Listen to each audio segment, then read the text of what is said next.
Canal Beer Fox, terceira temporada no ar. Satisfação sempre imensa por estarmos juntos em mais um Bola ao Copo. E foi sufoco, hein? Que sufoco, que pressão, mas vencemos e vencemos a primeira na Copa do Mundo. O Brasil bateu a Costa Rica hoje na abertura da sexta-feira da Copa do Mundo. Então vamos direto e reto aos nossos destaques do programa de hoje. Bem, Brasil vence a Costa Rica com 2 gols nos acréscimos e encaminha a classificação para as oitavas de final. Nigéria bate Islândia e recoloca Hermanos na parada. Suíça vira para cima da Sérvia e embola tudo no grupo do Brasil. E também vamos falar dos jogos deste sábado, né? Os jogos de amanhã pela Copa do Mundo.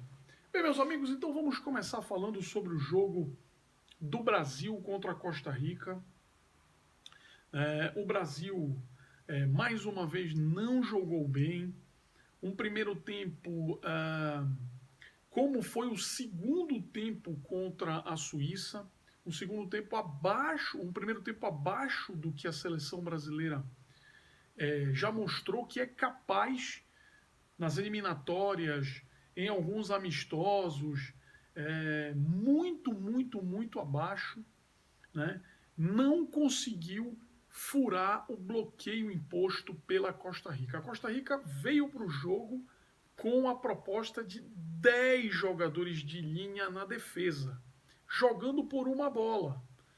E os 96 minutos de jogo, a Costa Rica passou jogando dessa forma, com os 10 jogadores de linha exercendo uma marcação atrás da linha da bola e tentando aquela uma bola que hoje está na moda, né? Todo mundo que vem como franco atirador joga por uma bola.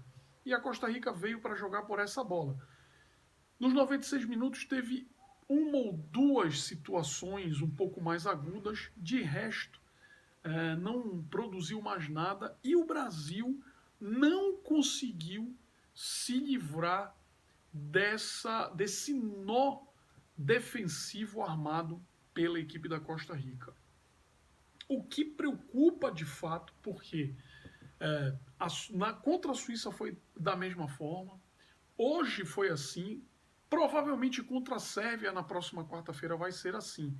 Os times, quando vêm jogar com o Brasil, vêm com a proposta de todo mundo marcando atrás, e um contra-ataque, e um cruzamento, uma bola cruzada na área, e um escanteio, como foi no caso da Suíça, né, para tentar tirar uma casquinha.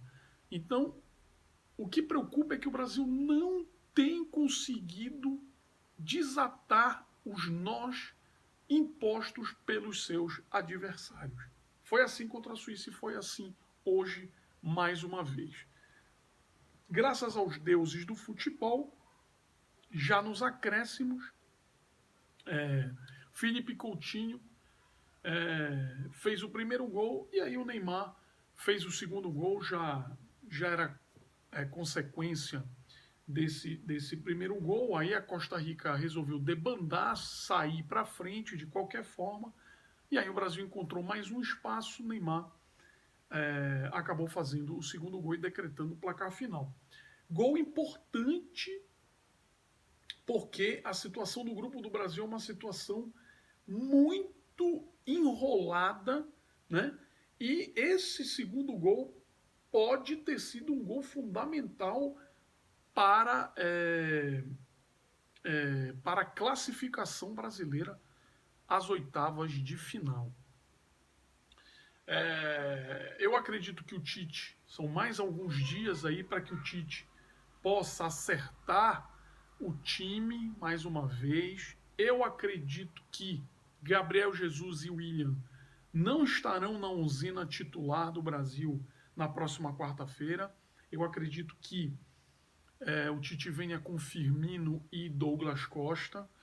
O time melhorou com a entrada dos dois. O Brasil fez um segundo tempo melhor do que tinha feito o primeiro tempo contra a Suíça.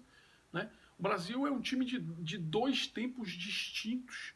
Né? Fez um bom primeiro tempo contra a Suíça, um péssimo segundo tempo nesse jogo. Fez um primeiro tempo muito ruim contra a Costa Rica e um segundo tempo bom, com volume de jogo, mas o time não está conseguindo realmente furar essas retrancas que os adversários têm proposto nos jogos contra o Brasil. Então o Tite tem mais alguns dias para acertar o time. O jogo contra a Sérvia vai ser um jogo duro. Os sérvios jogam duro. A escola iugoslava é uma escola de futebol pesado e com jogadores de habilidade. Então, é um time que chega sempre junto e às vezes até com uma certa maldade, mas são países, são seleções que têm jogadores habilidosos, né? E que podem sim oferecer um certo perigo à seleção brasileira. Antes de falar do jogo do meio-dia entre Nigéria e Islândia, vamos logo falar do que foi Sérvia e Suíça, que fecharam essa sexta-feira de Copa do Mundo lá na Rússia. O jogo foi em Kaliningrado. A Sérvia abriu o placar com um gol do Mitrovic, mas a Suíça virou o jogo no segundo tempo com dois jogadores de ascendência albanesa, né?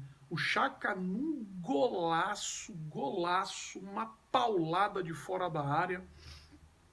E o Shaqiri já no finalzinho do jogo, virando a partida para a Suíça. Acabou sendo um resultado ruim para o Brasil, né? Pelo menos na minha ótica foi um resultado, foi o pior dos resultados, porque se a Sérvia vence o jogo, já jogaria com o Brasil classificada, né? Já sem pressão, né? Já jogaria com a classificação garantida. Um empate, né? Deixaria a seleção brasileira na frente pelo saldo de gols, né? Então o Brasil, de repente, ali um empate já serviria até para colocar o Brasil na primeira posição, dependendo do resultado de Suíça e Costa Rica. Mas a vitória dos suíços, né, obriga a seleção brasileira, no mínimo, a empatar. Se o Brasil perder para a Sérvia, está fora, né? Só passaria as oitavas de final se a Suíça perdesse para a Costa Rica, né? E aí dependeria da combinação de resultados. Então, só para deixar bem claro para o amigo que acompanha o nosso Bola ao Copo, o Brasil joga para vencer, né, e ficar em primeiro lugar do grupo, desde que a Suíça não dispare uma goleada sobre a Costa Rica. Costa Rica já eliminada, né, mas o Brasil jogaria pela vitória para se classificar e, de repente, ser o primeiro do grupo. Joga por um empate para se classificar, e aí depende da combinação de resultados com o jogo da Suíça com a Costa Rica para saber se fica em primeiro ou se fica em segundo. E se o Brasil perder, ainda assim, ainda pode, né, chegar à classificação, desde que, né, a Suíça também perca para a Costa Rica, e aí também depende de uma combinação de resultados. Aí vamos ver saldo de gols e outros fatores. A verdade é que o Brasil conseguiu a vitória. Isso é importante. Se você olhar a tábua de classificação agora, você vai ver que o Brasil é o primeiro colocado, né, com os mesmos 4 pontos da Suíça, só que tem um gol a mais de saldo, né? Então isso dá uma vantagem ao Brasil no jogo final contra a Sérvia. Mas a Sérvia está viva e vai jogar a vida nessa partida contra o Brasil, né? A Sérvia tem 3 pontos, a Costa Rica tem 0, já está eliminada. Então a Sérvia com certeza vai jogar tudo contra o Brasil para, quem sabe, aí tentar uma classificação para as oitavas de final. Mas vencemos. O importante é isso. Vencemos. O Brasil venceu, né? Só para lembrar que o jogo foi em São Petersburgo, né? O Brasil venceu e agora enfrenta na próxima quarta-feira a Sérvia. Para encerrar os nossos comentários acerca dos jogos de hoje na Copa, nós tivemos ao meio-dia no horário de Brasília, em Volgogrado, a Nigéria vencendo a Islândia por 2-0 com 2 gols do Musa, e o resultado que acaba recolocando a Argentina na parada, porque a Croácia, classificada com 6 pontos, 100% de aproveitamento, a Nigéria subiu para 3, Islândia e Argentina ficaram com 1 ponto cada, sendo que a Argentina tem um saldo pior que o da Islândia. A Islândia tem -2, a Argentina tem -3. Ocorre que, se a Argentina vencer a Nigéria, né, e a Islândia não vencer a Croácia, a Argentina consegue a classificação, né?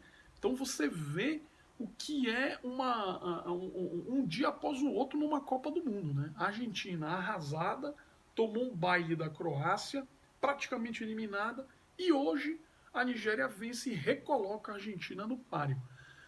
A próxima rodada marca exatamente Argentina e Nigéria. A Nigéria joga por um empate desde que a Islândia não vença a Croácia, né? E a Islândia vencendo a Croácia teria que tirar esse saldo de gols. A Nigéria está com saldo zerado, porque havia perdido por 2-0 para a Croácia, venceu por 2-0, então está com saldo zero, né? Então, o importante é saber que os hermanos voltaram para a briga, voltaram para a Copa. Eles, de repente, estavam já lá na sala de embarque do aeroporto e voltaram a ter chances nesse grupo D. Só para bater para você, a próxima rodada dos grupos D e E, grupo E, que é o grupo do Brasil, na próxima terça-feira, às 15 horas, em São Petersburgo, Nigéria e Argentina, e no mesmo horário, só que em Rostov, Islândia e Croácia. Pelo grupo do Brasil, na quarta-feira, dia 27, às 15 horas, horário de Brasília, no estádio do Spartak, em Moscou, Sérvia e Brasil, no mesmo horário, às 15 horas, em Nizhny, Suíça e Costa Rica, para definir, né, esse grupo E, que não tem absolutamente nada definido. O grupo da Argentina já tem definição, a Croácia já está classificada. Vamos ver quem é o segundo classificado.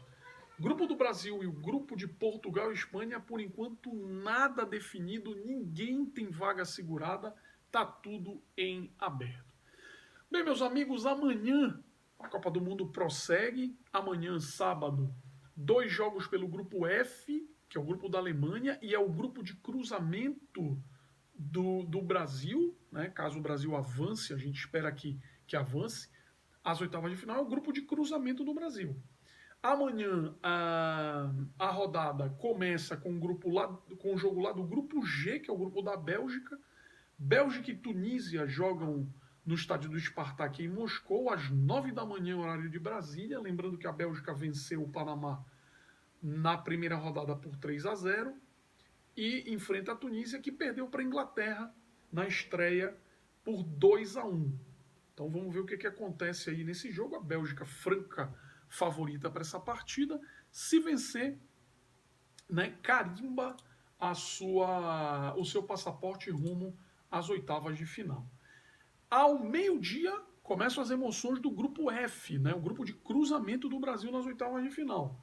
Em Rostov jogam Coreia do Sul e México, e a rodada é fechada às 15 horas, horário de Brasília, no Estádio Olímpico de Sochi, Alemanha e Suécia. Lembrando, a primeira rodada desse grupo, a Alemanha perdeu para o México por 1-0 e a Suécia venceu a Coreia do Sul por 1-0. A Alemanha precisa desesperadamente da vitória contra a Suécia, que, por sua vez, se vencer a Alemanha, garante classificação para as oitavas de final. Então você vê esse jogo da Alemanha amanhã contra a Suécia. E Coreia do Sul e México. A Coreia do Sul joga todas as suas fichas para tentar prosseguir na Copa, E o México, mesma situação da Suécia. Se o México vencer a Coreia, o México estará classificado para as oitavas de final. Fiquemos de olho nesses jogos porque são prováveis adversários do Brasil na fase de oitavas de final. Vamos botando um ponto final nesse episódio, desejando a todos tudo de bom. Fiquem com Deus, estejam sempre ligados no canal cervejeiro mais artesanal da web. Canal Beer Fox, 2 anos no ar, a cada gole uma nova descoberta. Um grande abraço a todos. Tchau.